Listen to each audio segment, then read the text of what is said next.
Could black holes be the key to a quantum theory of gravity, a deeper theory of how reality, of how space and time works? Black holes are interesting because we have a place called the event horizon, where we think that we have full control of the physics. We understand what's happening, but there is a fundamental clash between our two basic theories of nature, both quantum theory and general relativity together. And the quest to unify those two great pillars of 20th and 21st century physics into what's often referred to as a quantum theory of gravity is in some sense a holy grail for theoretical physicists. So black holes are forcing us into a deeper understanding of what space and time are. And in that sense, I think it is fair to say that black holes are the keys to understanding the universe. I'm Brian Cox. I'm a Professor of Particle Physics at the University of Manchester and the Royal Society Professor for Public Engagement in Science. And amongst other things, I'm the author of the book Black Holes, the Key to Understanding the Universe.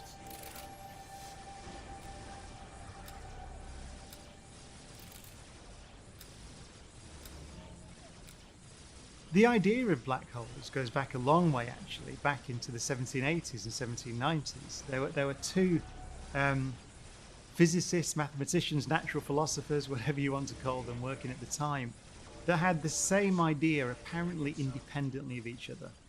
One was a clergyman called Mitchell, and the other was the great French mathematician Laplace. And they were both thinking in terms of an idea called escape velocity. The escape velocity is the speed you have to travel to completely escape the gravitational pull of something, a planet or a star. So for the Earth, for example, the escape velocity from the surface of the Earth is around 8 miles a second. If you go bigger, you make a bigger, more massive thing, let's go up to a star, for example, like the Sun, it's somewhere in the region of 400 miles a second. The escape velocity increases because the gravitational pull at the surface increases.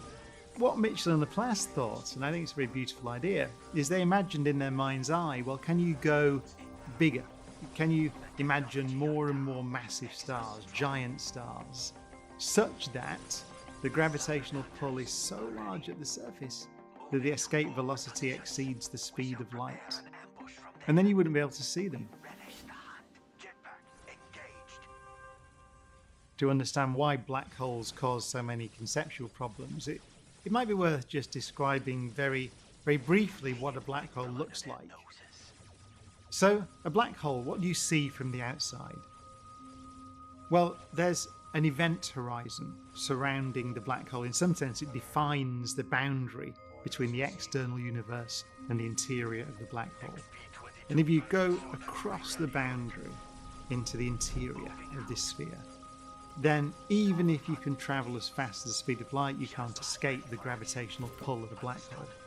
But another description of the event horizon, which confused people all the way through the history of black hole research actually, was the idea that the event horizon, when viewed from the outside, is a place in space where time stops. And that's a direct prediction of Einstein's theory of relativity from the external perspective. There is a central problem, though, which is still not solved, which is what lies at the centre of a black hole. You might think of it as an infinitely dense point to which this massive star collapses. So what are we picturing? It's this thing called a singularity. Actually, it's not right to talk about the centre of a black hole, really. Just even in pure general relativity, when you look at a nice map of a black hole, a so-called Penrose diagram named after Roger Penrose, what you see is that space and time are so distorted that in some sense their roles swap. The singularity is not really a place in space at all. It's a moment in time. And actually, it's the end of time. But the nature of that thing was not, and is still not, understood. And for many, many years actually, until quite recently, then people thought, well, there we are. We have a problem with the singularity. We don't really have any access to it. We don't have the conceptual tools to explore it. So it may remain a mystery for a century to come. It's not clear what to do. The great revolution in black hole research was to notice that actually there are conceptual problems, not only in this extreme place, singularity, whatever that might be, but at the horizon.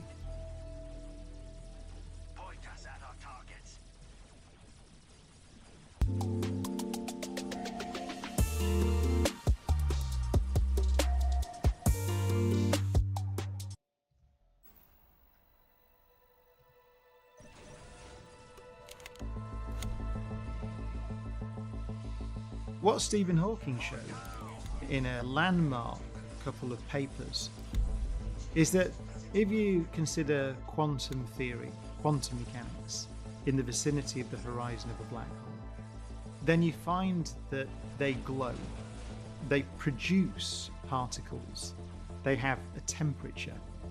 This thing that we've pictured in Einstein's theory as pure geometry, just distorted space and time, actually emits particles. It's called Hawking radiation. And Stephen, in his 1974 paper, gives this hand-wavy description, which is kind of a nice way to picture what's happening. The idea is to zoom in the vicinity of the event horizon of a black hole. You can picture what's happening as a series of particles coming in and out of existence all the time, so-called entangled particles. And so one of those pairs of particles is on the inside of the event horizon and one is on the outside.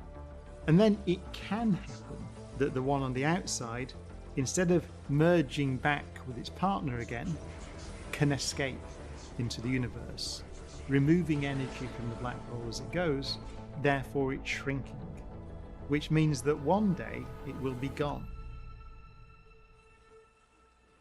That has profound implications. So black holes are not eternal prisons, they have a lifetime. One day, whatever's in there is returned to the universe. The question was, the central question that was immediately raised by those calculations is this: what happened to all the stuff that fell in? The way I've described it, the way Einstein's theory describes it, is somehow that stuff goes to the singularity, whatever that thing is, the end of time, the region of space-time that's so convoluted and distorted that we don't understand how to describe it at all. But then, one day, the whole thing is gone. All that's left in the far, far future is Hawking radiation, those particles that were produced in the vicinity of the event horizon. The question is it possible, if you could collect all that radiation, all the Hawking radiation through the whole life of the black hole, is it somehow possible, in principle, that the information about everything that fell into the black hole throughout its history is imprinted in that radiation in the far future? Is that true? Or is it not true? You might say, why did I ask that question? It seems like a bit of a random question. It's a very important question.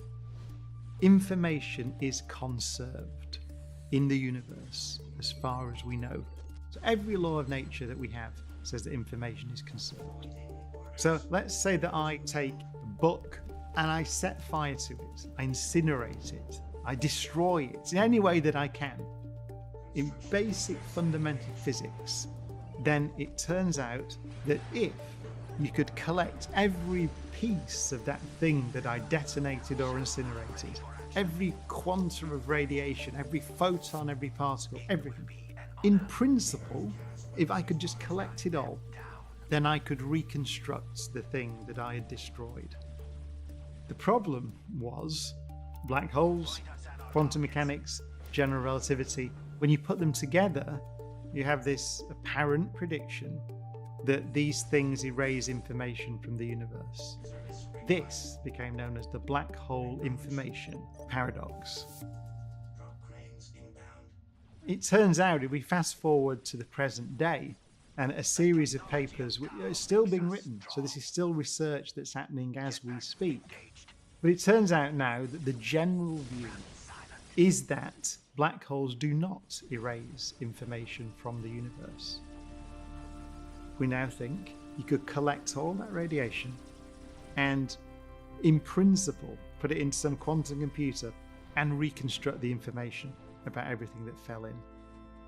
But the implications of that the mechanism by which that happens, I would say it's profoundly exciting, because it really does seem to be giving us a glimpse of a deeper theory of gravity.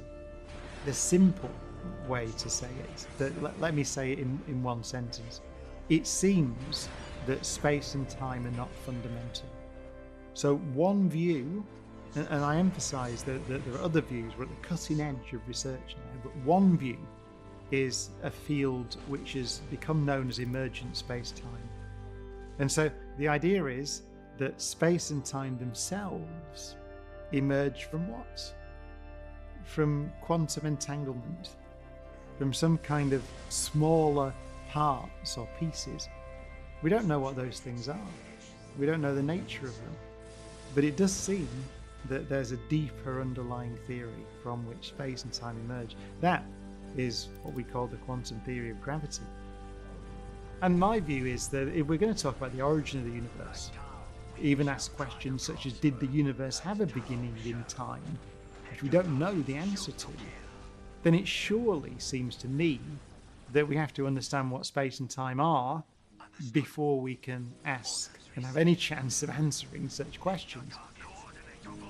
And black holes, it turns out, are the objects that we can see, that we can observe, that actually exist in nature, that force us down that route to ask questions, sharp, well-defined questions actually, about the nature of space and time themselves.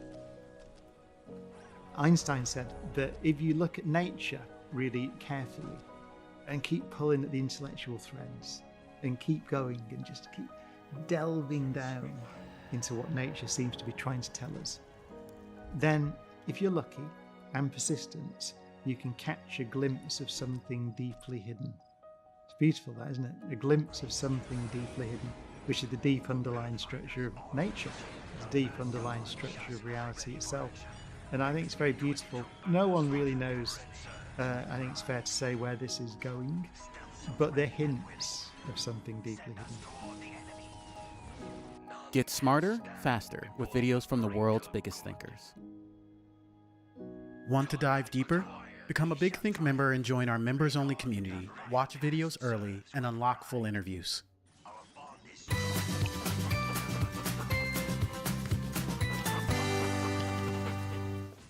I'm Frank Proto, professional chef and culinary instructor, and today I'm going to show you how to make a restaurant-quality pork chop with a silky, velvety pan sauce. With a few key techniques, your pork chop will be juicy and succulent every time. This is Pork Chop 101.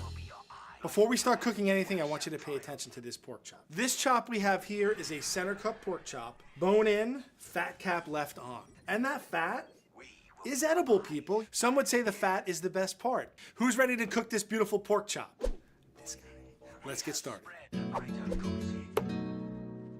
When you go through the trouble to get a beautiful cut of meat like this, you want the meat to shine. I keep the seasoning simple.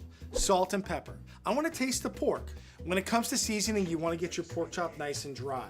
Moisture is the enemy of a good sear and a nice brown crust on the outside. And I'm gonna go a nice dusting of pepper. So you see how I'm holding this pepper mill up high?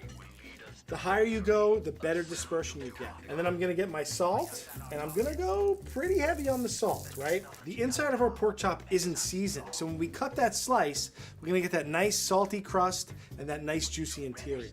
And do the other side, give it a little dab, season it up, fair amount of salt, and get that fat seasoned too, because we're gonna give a little bit of brownness to this as well. Before this goes in the pan, we're gonna dab it again to make sure there's no more moisture, and then we can sear.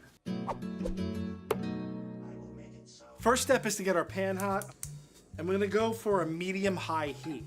and I'm gonna add some vegetable oil, a neutral oil, something with not a lot of flavor that's just gonna help us brown that pork chop. I want the pan to have a nice coating of oil. When it's getting ready to go, you'll see that it kind of gets shimmery and ripply, and you'll see just a little bit of smoke coming off.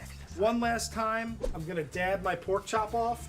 I'm gonna put it in the pan and drop it away from me so that I don't get splashed with hot oil. At this point, I can lower just a little because I see I got a lot of smoke there. So I'm just gonna let it go for a few minutes. Similar to a steak, you can cook this pork chop to a medium temperature, and that's gonna ensure that it's juicy and delicious. I'm not gonna turn it until I see that I'm starting to get brown on the bottom side. So what you could do is just give it a little peek. How are we looking there, boys? At this point, I'm gonna give it a turn, getting some nice browning there. And we're gonna let it sear on this side for a few minutes, maybe about 3 to 4 minutes. At this point, once I get a little brown on both sides, I'm gonna hold it on the fat side to render that fat out a little. What that helps us do is take some of the moisture out of the fat and make it more delicious. The pork chop at this point is not at all cooked. But what I'm gonna do is I'm gonna get some of that searing fat off, put my pork chop back in the pan, and I'm gonna add butter, a couple of sprigs of thyme, and some crushed garlic. And what this is gonna do is it's gonna start to flavor our pork chop. So I'm gonna tilt it and get all that butter and thyme and garlic, and I'm gonna baste my pork chop. Basically, when we baste, we're putting fat or juices over the top of our pork chop. Our garlic gets brown and fragrant, our butter gets nice and brown and nutty, and this all transfers to the crust on our pork chop. When you're cooking a thick piece of meat like this, you wanna get yourself an instant read thermometer. What I like to do is go really close to the bone, because closest to the bone is gonna be the last piece that cooks. I'm probably looking for about 135, 140 degrees. We're at about 120. So we're gonna let it go for a minute or two more. All right, I think we're good here. I'm gonna take my pork chop out, and you can see that I have a resting rack over here. I'm gonna let it rest for about 5 to 7 minutes so those juices can redistribute. This gives us time to make our pan sauce. First thing we want to do with our pan sauce is get rid of this used up butter and oil. I'm just going to take this, put it into this bowl. What's cool about the pan is, though, we have all these little brown bits. That's called the fond, F-O-N-D, and we want to keep that in the pan. That is our flavor base for our sauce. So we're going to turn our pan back on, kind of a medium heat, and we're going to put some fresh oil in there. And then we start with our aromatics. I'm starting out with some shallots, just a little salt. Salt will bring out some of the moisture in the shallots. I like using shallots for my pan sauce. I think they got a little bit of a finer flavor than onions. And you'll notice that I didn't add my garlic at this point. Shallots take a little longer than garlic to cook, and if I added my garlic and shallots at the same time, they would burn. I'm gonna add my thyme, I'm gonna add a little chopped garlic, and we're just gonna cook this so it's fragrant and not raw. Now we have a little bit of browning on our shallots and our garlic. So I'm using apple brandy in this, and that's my preference. I like the flavor of apples. If you like apple cider vinegar, beer, wine, you can use any of those to deglaze the pan. Take a step back. I'm gonna add some whole grain mustard to this. And I'm gonna extinguish the flame with a little bit of heavy cream. Maybe a lot of heavy cream. If that makes you nervous, use something lower in alcohol. Brandy is high in alcohol, so you get a lot of fire. White wine, use beer, use cider vinegar. All of those have a little more water content, and you're not gonna get any flame. Now, if your heavy cream is super thick, we're gonna take a little bit of chicken stock and just thin it out and let the sauce come together. So we have the fond and the chicken stock, and that's gonna give us a nice kind of meaty background to our sauce. Of course, always salt and pepper, and then we're gonna let this reduce. So at this point, I'm gonna add a little knob of butter, and we're just gonna let that butter kind of melt in, and the butter's gonna help thicken the sauce a little too, as well as give us flavor. When our sauce is reducing, you'll see the bubbles are really small, and they're popping like crazy. As this gets thicker, you're gonna notice the bubbles get bigger and pop slower. You can see it here happening, right? I'm looking at my bubbles to make sure that they are popping slower as the consistency gets better. The best way to determine that our sauce is done is you put a spoon in there, you run your finger through it, and if you get a nice crisp line, your sauce is ready to go. We've done all this work to make our sauce beautiful, our pork chop perfect. Now's my favorite time. Let's get it on a plate and eat it. Our sauce is done, but I do want to add some garnish to it. So we're gonna brighten it up with a little bit of parsley. It's got great flavor, right? You wanna make sure you do this at the end because the parsley will turn brown eventually. That's a big pork chop and we need a lot of sauce. So I'm gonna put a fair amount of sauce on my plate. I'm gonna put my pork chop right on top, right in the sauce. I generally don't like to put sauce on top of this because I put a lot of effort into making this nice and golden brown. And there you have it, Chef Frank's pork chop with pan sauce. Now it's time to cut into this pork chop and give it a taste. Let's take a moment here just to look how beautiful this is. I almost don't want to cut into it, but I'm gonna do it anyway. Look at that, right? Our pork isn't dry, we got a little bit of juiciness to it. It's cooked all the way through, right? It's not pink, but it is still very juicy. Let's get in there. I'm gonna take a little piece with the fat. I'm gonna dip it in the sauce. There is a symphony of flavors going on here. Mustard, apples, cream, pork, pork fat. Everything together is just fantastic. Cooking is a lot about technique and the process of cooking, but at the end of the day, you gotta put some love in it. And this pork chop is all love. Lots of butter and cream too. Cuando buscas diversión, busca Admiral Fan. Para una nueva experiencia emocionante, busca Admiral Fan.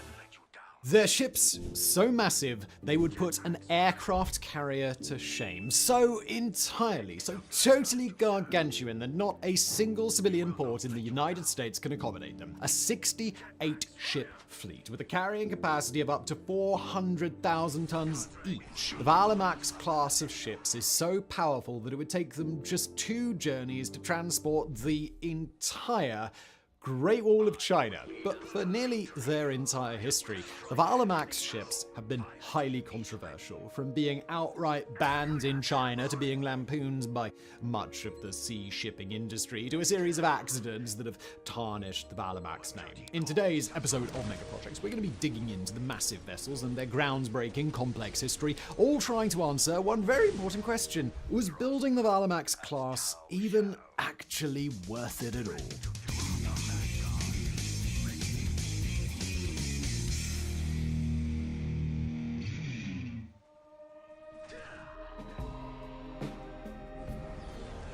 So in early August of 2008, the Chinese company Jiangsu Rongsheng Heavy Industries, or RSHI for ease, received a pretty massive order for construction. It was placed by a Brazilian mining company called Vale. They were requesting a series of 12 ships of a classification known as Very Large Ore Carriers. So named, if you're curious, because they're very large, and they carry ore. Vale was willing to throw down $1.6 billion on the 12 ships, about $135 million per vessel, with an expectation that each vessel would have a deadweight tonnage of 400,000 tons. In regard to just how much carrying capacity Vale wanted, it was the biggest shipbuilding contract ever signed. Now, a ship of this size would have immediately shattered the record for the world's largest ore carrier as soon as it came onto the scene, but Vale's reasons for requesting them went a whole lot further than just chasing clout. You see, as a major export company for iron ore, the Brazilian corporation was contending with exporters like Australia, South Africa, and India, who could offer the same product to the East Asian market much more cheaply. The problem, you see, was the Pacific Ocean, where a ship carrying the same amount of product would have far higher fuel and crew costs if it had to traverse the 20,000-kilometer journey. Brazilian iron ore is typically higher quality than those produced elsewhere, yet at a certain point those improvements just aren't worth the shipping costs. But by consolidating more ore into fewer ships, thus requiring fewer journeys across the sea, Vale could become much more competitive in China, South Korea, and elsewhere. In order to build a ship of that size, Vale had more than a few design constraints to consider. On the one hand, they wouldn't have to worry about any of the engineering requirements that would allow their ships to pass through the Panama Canal or other similarly narrow passages. The Valamax class was so damn big that no amount of over-engineering could have made that possible. But what the ships did need was a reinforced hull that would allow it to carry an enormous amount of ore. To give you an idea of what they were contending with here, imagine how hard it is to stop a moving freight train in a case of an emergency. sea, but then multiply the weight of that freight train by about 100, take away its brakes, and force it to operate with just a propeller and a rudder. With that sort of inertia at play, there are no light bumps into the side of a dock. At absolute best, there is a catastrophic collision that will cost millions upon millions of dollars. The solution was to split the hull into a series of 7 cargo holds, each of which could be strengthened in order to make the hull itself difficult to compromise. And when these holds were engineered, it was also with an eye to the truly insane amounts of time it would take to load and unload a ship of Valamax size. Just to put it in perspective, a single crane would have to operate for just over 160 hours in order to unload a ship if it were at capacity. So that's about a week's work. Just before we dive back into today's video, I've got something exciting to share with you, and that's that this video is brought to you by Darkflow Software, the creators of the World War II shooter Enlisted. Enlisted is an FPS game like no other, where PvP beats PvE in epic battles. You'll lead a squad of customizable AI soldiers and join massive battles with 100 vehicles. Personally, German lets you more play. And what's the best part? So you forward options and easier on side. Valamax. And now back to today's video. In order to at least make the problem a bit easier, the Valamax cargo holds were designed in a way that eliminated nooks and crannies that would take time to get out, and they were balanced precisely in order to make sure that the ship wouldn't capsize if one side was loaded a little bit faster than the other. And it's important to note that while these sound like really small considerations, they are the absolutely critical factors that must be accounted for in order to prevent a $100 million plus catastrophe. By all accounts, it would seem that Varley was confident in the ship's potential and their value as an investment. Within a year of their contract, they issued another for 7 vessels to be built by South Korea. A year later, they requested 12 more of them. Varley's official goal was to build a full 100 of the ships, which according to the company would be just enough to handle the ore exports Varley felt that they could offer. 200 million tons of iron ore per year, requiring each ship to perform 4 year-round trips in a near continuous shuttle to the Far East. This would allow them to have a freight cost of just $17 to $18 per ton, vastly more appealing than what Brazil to East Asia transport costs had been before they arrived. By 2011, the first Valamax ship, appropriately dubbed the Vale Brazil, was delivered from South Korea. A few months later, the Vale China was launched from China's Nantong shipyard, and 2 other ships would be delivered before the end of the year. 7 more would hit the open water by the end of 2012, and before long, that steady flow turned into a cascade. Despite early construction delays on the Chinese side, the entire first series of ships would be finished by 2016, and in the same year, 3 Chinese companies and 1 from Japan would place their own orders for a total of 33 more of the vessels. In next to no time, the Valamax had gone from just taking off to mounting a full takeover of the shipping industry.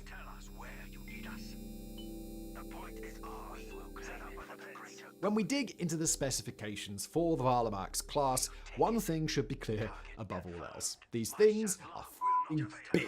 A typical Valamax ship is built at 360 meters long, or about 1,181 feet. That's longer than a Nimitz-class aircraft carrier, about the same length as the biggest cruise ship in the world, and almost 4 times the length of Big Ben in London if it were laid on its side. Its beam, that is to say its width, is 65 meters, 213 feet, and when it's fully loaded, it has a draft of 23 meters, or 75 feet. That means, at full carrying capacity, the bottom of the ship's hull is 75 feet under the surface of the water, just barely shallow enough to pass through the Suez Canal without literally scraping the bottom. This also makes them unable to dock at the vast majority of the world's ports. The only reason they weren't built even bigger is so that they could fit into the biggest ports in China. The ships are powered by a single diesel engine rated at about 39,000 horsepower. By the way, that's more horsepower than there are horses in the entire Czech Republic. A lot of horses. The ship's propeller is 10 meters tall, that's 33 feet, and gives the Valamax a service speed of about 28 kilometers per hour, that's 17 miles per hour. In exchange, it consumes about 100 tons of heavy fuel every single day, but for what it's worth, that's actually a fairly impressive efficiency rate compared to most long-distance bulk carriers. You see, because of how large the ships are, they've brought down Vale's emissions rate by 35% in comparison to older ships that they've been operating. Later model Valamax ships have more powerful engines, but ones that are built with emissions in mind, cutting them down by another 20%. A typical ship requires a crew of 22 personnel to operate, but they've often got space for as many as 35 people on board. And then there's the size of the ship's interior, which deserves its own consideration. Each of their cargo holds can hold nearly as much ore as an entire Panamax carrier. That is, a ship that is of the maximum size that can fit through the Panama Canal. And at 7 cargo holds per Valamax, the ships are game-changing for companies who now don't need to bother with the canal in order to do business. On its inaugural voyage, the first Valamax-class ship, Vale Brazil, completed its journey from São Luís to Taranto, Italy. Even as early as this first voyage, though, there was already speculation that Brazil's new ships were making waves elsewhere. The ship had been intended to arrive at Dalian in China, but had been forced to turn back after rounding the tip of South Africa. At the time, rumors abounded that Vale had been barred from bringing the ship to China, perhaps because Chinese officials had hoped that the first Valamax ship to arrive there would have been the one that China built. But regardless, Vale insisted that the ship was rerouted for commercial reasons, and before long the incident became just a mere footnote. Soon afterwards, Vale's ships had visited most of the major global shipping destinations that could handle a vessel of their size, from Japan to Oman to the Philippines to the Netherlands. The Valemax era is truly underway.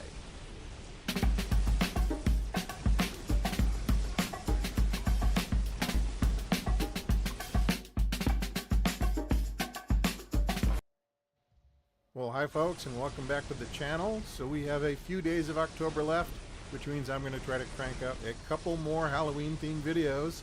And we're going to start with this one, 7 scary Warhammer Fantasy miniatures from almost 20 years ago, featured in the 2004-2005 Games Workshop catalog and hobby reference. This is an absolute beast of a publication. It is 1,072 pages long.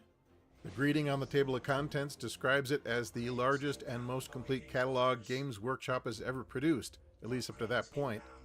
So I weep for the editorial staff who had to proofread this thing, but it is a very impressive piece of work, and it kind of documents the state of Citadel miniatures back in the 2004-2005 time period, and I'm sure it caused more than a few young people, and maybe some not so young people, to perhaps spend more than they should at their FLGS or through Games Workshop mail order, but I guess that's the entire point, because somebody's got to pay for the printing on this thing. Anyway, it's not really practical to flip through this book of many minis in a single video, so today we're going to focus on 7 frightening figures, more than 7 actually, since some of them are lumped together in groups, specifically from the Warhammer Fantasy universe. Maybe next year we can do this again for 40k if people like it. Additionally, we've asked the vampire accounts to sit this video out, since they are a bit on the nose for the subject matter. Plus, Halloween is their busy season, so they're off terrorizing villages and such. So instead, this list is going to cater to more obscure and or just plain bonkers releases that I think are kind of cool and worth a look. So that sounds good. Here we go. The first stop on our journey is page 479, where we find a veritable horde, and since it's a horde, we're going to count it as one entry, a horde of familiars. These are tiny little chaos imps that sorcerers kind of bind to their will, though I'm sure these guys never go rogue and cause mischief on their own. But as you can see, there is quite a variety of them, and unfortunately I cannot take you all the way to the bottom of the page because there is a rather free-spirited demonette down there, and she might be just a little bit too spicy for this family show. But what isn't too spicy for the channel, however, is the Dark Elf Cauldron of Blood. So there are several versions of the Cauldron of Blood, at least 3 that I know of, probably more.